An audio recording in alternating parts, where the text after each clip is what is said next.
Ici Hello Biblio. Je m'excuse d'avance si la luminosité est dégueulasse, mais nous sommes enfin le 1er décembre, donc on fait avec la lumière naturelle qui n'est pas toujours en rendez-vous. Je viens à peine de me réveiller et qui dit 1er décembre dit ouverture du calendrier de l'Avent. Et cette année c'est un petit peu spécial parce que j'ai un calendrier de chocolat, bon, voilà, je vais pas l'ouvrir avec vous, c'est pas transcendant. Mais par contre, j'ai fait un calendrier de l'Avent livresque avec ma meilleure amie Cynthia, Sissi de la Booksphère, que vous devez connaître puisque maintenant ça fait plusieurs fois que vous la voyez sur la chaîne. Je vous explique un peu le concept. L'année dernière, au mois de janvier, avec Cynthia, on s'est donné une grande liste de tous les livres qu'on voudrait avoir, qu'on n'a pas, qu'on a déjà lus parce qu'on les a empruntés en médiathèque ou qu'on se les a empruntés l'une à l'autre, qu'on a beaucoup aimé et qu'on aimerait posséder, mais on essaye d'être raisonnable et de pas tout acheter ce qu'on veut, donc on s'est dit pourquoi ne pas faire un calendrier de l'Avent livresque avec tout ce qu'on a envie dans notre wishlist, et comme ça on les aura malgré tout. Et donc du coup c'est ce qu'on s'est fait, on s'est fait un gros swap en fait. Moi je lui ai acheté 40 livres et elle m'en a acheté aussi je crois une quarantaine. On a essayé de faire un budget à peu près équivalent, que ce soit des brochets, des poches, des mangas ou des BD. Le but c'était qu'on arrive à une certaine somme toutes les deux ensemble. Et évidemment la plupart des livres sont d'occasion, peut-être certains sont neufs, mais bon, nous on s'en fiche du moment que le livre est en bon état, qu'il soit d'occasion neuf. Ça nous on s'en fiche. Au contraire, on préfère même qu'il soit d'occasion parce que déjà c'est mieux pour la planète, et puis deuxièmement en général ils sont moins chers, donc voilà. On achète, enfin moi personnellement j'achète beaucoup sur Vinted, je crois que Cynthia un peu plus sur Momox, mais bon voilà. Donc on s'en va pour ouvrir tout de suite la première case. Et donc, comme je vous l'ai montré, voici la première case. Merry Christmas, jour 1 de la part de Cynthia. Donc, je m'en vais l'ouvrir tout de suite. Sachant que Cynthia est une grande anxieuse de base. Elle arrête pas de me dire « Oui, mais bon, un peu, tu vas pas aimer !» Mais comment je ne pourrais pas aimer alors que c'est moi qui ai fait la liste de livres que je veux que tu m'achètes. Donc, voilà, on ouvre ça tout de suite. J'avais mis pas mal de livres, de brochets. Même certains, j'en ai mis des reliés au cas où si elle voulait se faire un petit trip. J'avais mis énormément de mangas aussi. Quelques BD, j'en avais pas mis tant que ça. Et voilà. Désolée pour ceux qui n'aiment pas le bruit, mais là, il va y avoir que ça. Ok, je vois ce que c'est. Alors, voilà, le tome 1 et le tome 2 de Maid Yama. C'est un animé. À la base, c'est Keishu Yame-sama. Donc voilà, j'ai regardé quand j'étais très jeune. Et donc, je me disais, ça serait bien que j'ai enfin les mangas parce que... vous n'allez pas le voir. Mais j'ai un des personnages tatoués sur le bras tellement ça a marqué ma jeunesse. Et je n'avais pas le manga. Du coup, je lui ai dit, ça serait bien que tu me les prennes. Parce que voilà, j'aimerais bien enfin avoir le manga dans ma mangatech. Alors, pour ceux qui ne connaissent pas l'histoire, Maid Sama, c'est l'histoire de cette jeune fille qui va dans un lycée qui était anciennement un lycée pour... qui n'est pas mix en fait, il était seulement pour garçons, mais là, depuis quelques années, ils ont ouvert leurs portes et du coup, il y a de plus en plus de filles qui viennent. Mais au début, elles sont très peu. Cette jeune fille devient alors la présidente des élèves et elle fait en sorte justement que les garçons ça s'agit un peu, parce que clairement, entre les revues porno qui traînent, les agressions verbales ou physiques entre les filles et tout, et bien du coup, elle a beaucoup de pain sur la planche pour remettre, on va dire, de l'ordre dans tout ça. Et faut pas oublier que c'est une des 2 meilleures élèves du lycée, en concurrence avec ce jeune homme, Yushi, et c'est assez drôle parce que cette femme n'a pas énormément de moyens, donc ok, elle est lycéenne, mais elle a aussi un petit travail étudiant, et pas n'importe quel travail. Elle travaille dans un maid coffee, donc c'est, je sais pas si vous voyez, mais c'est, elles sont habillées en soubrette, et les clients, elle les appelle maîtres. Il y a une espèce comme ça, un peu de domination et tout. Et au bout d'un moment, elle qui mène cette double vie, d'un côté, elle est cette présidente des élèves, très studieuse, très droite, qui est très, voilà quoi, rentre dedans, les garçons, elle les dégomme comme c'est pas possible. Et d'un autre côté, elle a ce côté serveuse, soumise et tout. Quand Yushi va s'en rendre compte, il va s'éclater à voir que justement elle peut avoir cette double personnalité et un petit peu par la mener par le bout du nez. Évidemment, entre les deux, il va y avoir une romance qui se crée et franchement, c'est une histoire d'amour, mais pépite. J'adore cette relation qui se crée entre les deux parce que elle au début le déteste puisque c'est le beau gosse à qui tout réussit et tout, qui n'a jamais besoin de rien et tout, et lui il l'adore parce que il se rend compte qu'elle a vraiment plusieurs personnalités, que ce n'est pas qu'une jeune femme très studieuse, c'est aussi une femme qui peut être très protectrice, très gentille, très voilà. Et du coup, les deux ensemble sont géniaux. Surtout que lui, voilà, si je devais lui donner un signe astrologique, ce gars, ça serait le signe du lion parce qu'il est solaire, protecteur, généreux. Il est tout parfait en fait. Il a aucun défaut, à part quelques petites crises de jalousie de temps en temps. Mais sinon, franchement, j'adore ce manga. Donc, je suis très contente de pouvoir l'avoir enfin. Voilà, j'ai les 2 premiers tomes. Maintenant, il va falloir que je m'achète la suite. Et ben, on n'est pas rendu. Et c'est le deuxième jour. Comme vous pouvez le voir, je sors tout juste de la douche. Je me suis dépêchée puisque je suis censée faire l'ouverture des cases du calendrier avec vous. Donc, j'étais très pressée de le faire. Mais en même temps, je me suis dit, je vais peut-être me laver quand même avant parce que si vous voyez ma tête de cul dès le matin, c'est peut-être pas agréable pour eux. Donc voilà, on va ouvrir le cadeau numéro 2 du calendrier de l'Avent que j'ai fait avec Cynthia, Sissi de la Booksphère. Pour ceux qui ne connaissent pas, elle a une chaîne YouTube, je vous la mettrai en barre d'infos. Alors, comme on fait un petit pronostic, ça serait quoi ça? Ça a l'air un peu plus grand qu'un manga. Ouais, mais en même temps, c'est pas assez épais pour être un roman. Donc, je sais pas. Bah, de toute manière, désolée pour ceux qui n'aiment pas les bruits. Là, ça va faire du bruit à l'ouverture du paquet.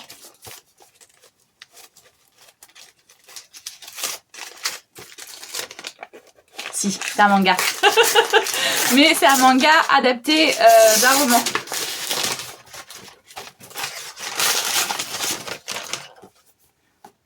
Et voilà, c'est The Immortal Instrument, du coup la bande dessinée. Ah, ils appellent ça une bande dessinée eux, parce que moi c'est plus format manga pour moi. Je sais pas si vous connaissez. Hop, voilà. The Immortal Instrument, c'est une saga que j'adore. Je sais pas si vous allez la voir, il faut que je me décale. Elle est juste ici, là. J'ai du coup les 3 premières trilogies, plus la deuxième avec tout ce qui est princesse mécanique, ange mécanique et tout. Et là, j'ai les 4 avec... c'est après les 2 premières trilogies. Là, c'est les origines. Là, c'est Renaissance. Et j'ai commencé les dernières heures en audiolivre parce que du coup, je les ai pas en papier. Et il y a La malédiction des anciens. J'ai le premier tome dans ma palle, mais voilà, très clairement, je n'arrive pas à m'en sortir. Donc, ben voilà, je le disais que comme j'aimais beaucoup cette saga, j'aimerais bien voir ce qu'ils en ont fait en version bande dessinée. Et donc, je l'avais mis dans ma wishlist et elle me l'a offert. On en est très très contente.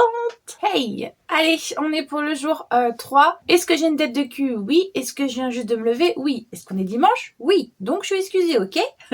J'étais surtout très impatiente d'ouvrir mon calendrier de l'Avent que j'ai fait avec Cécile. Donc, forcément, j'avais pas envie d'attendre de prendre le petit déjeuner, la douche, d'être bien réveillée et tout. Non, là, je suis pressée. Bon, malheureusement, pour Cynthia, elle a pris un papier craft, je sais pas si vous voyez, mais qui n'est pas du tout opaque. Donc, on risque facilement de deviner, enfin moi en tout cas, en les prenant dans le calendrier, il y a de fortes chances que je devine avant d'ouvrir ce que c'est. Et là, c'est le cas, puisque bon, vous allez peut-être pas le voir, mais en transparence, moi je vois le titre. Donc je sais ce que c'est. Mais bon, voilà, l'année prochaine, si on en refait, on prendra un papier craft pas transparent.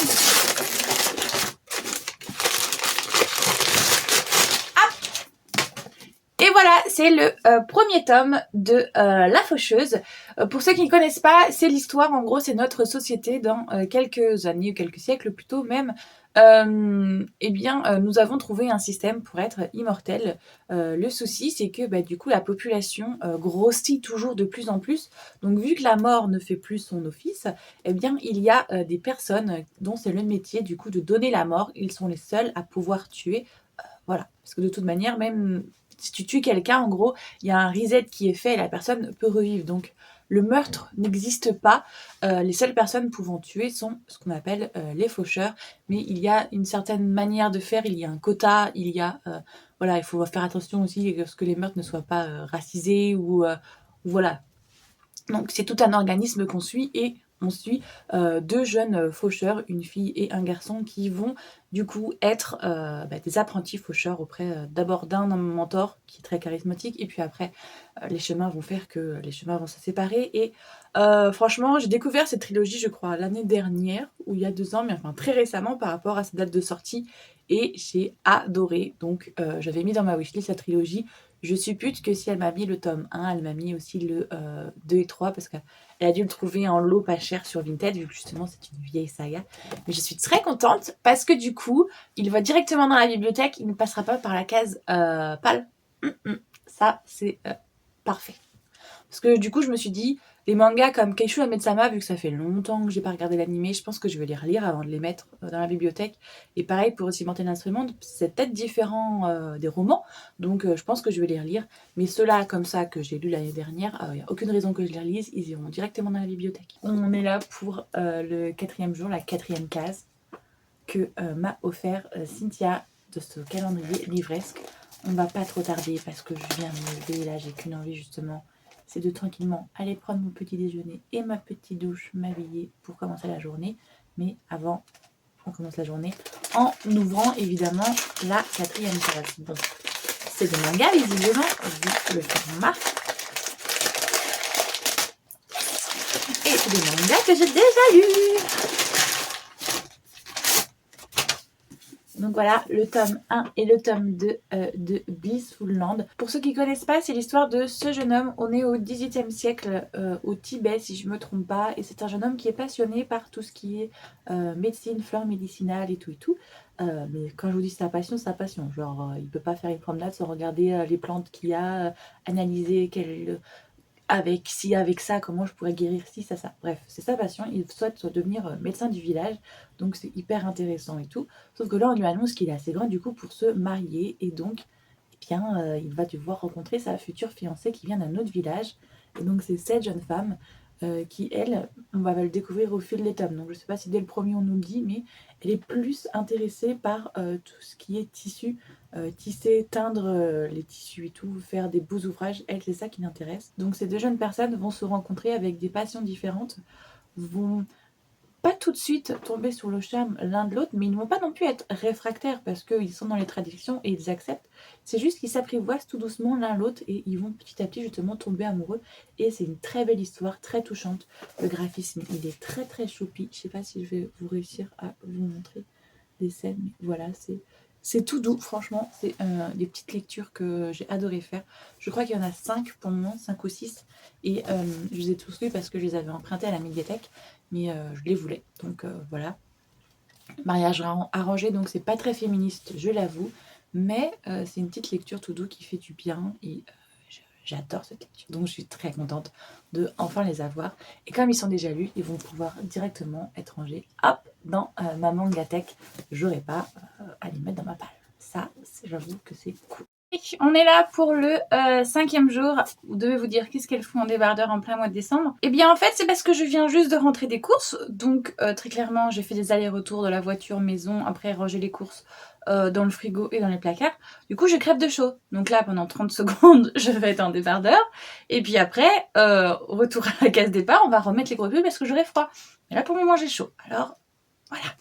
Mais c'est pas pour parler de ma température qu'on est là de toute manière, c'est pour parler eh bien, du jour 5 que je fais avec Cynthia. Donc encore une fois, elle va pas être contente, mais malheureusement son papier craft n'est pas justement il est transparent. Donc je sais quel titre c'est parce que je l'ai vu écrit sur la tranche. Mais je suis très contente quand même. C'est Hades et Perséphone, tome 1. Du coup, il va aller gentiment rejoindre la collection qui doit être juste là, dans ce bazar. Parce que je l'ai déjà lu, je l'ai écouté en audio-livre. Donc voilà, j'en suis très contente. Il va pouvoir aller hop dans ma collection sans passer par ma palle. Pour ceux qui ne connaissent pas Hades et Perséphone, si vous êtes sur cette chaîne, normalement vous devez connaître parce que ça fait quand même 6 mois quasiment que j'en lis 1 ou 2 par mois. Donc voilà. C'est l'histoire, c'est une réécriture du mythe de Hadès, le roi des enfers, et de Perséphone, la déesse du printemps.